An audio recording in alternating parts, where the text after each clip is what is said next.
Okay ओए आप भैया आप और आप ऐसा ऐसा उनके ऊपर आ जाइए। कलर ला दो भाई, कलर ला दो। एक पैर ऐसा ठीक है भैया, एक पैर इस पे रखिए वो वाला। हाँ और आप हाँ भाई कलर दे देना इधर, कलर लाओ भाई, कलर लाओ। एक एक मिनट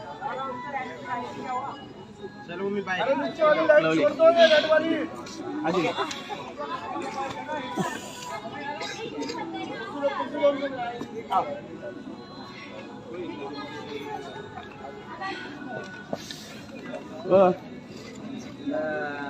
रियाज हाँ भैया आराम से रोहित भैया, भैया महंगा पकड़ने रोहित।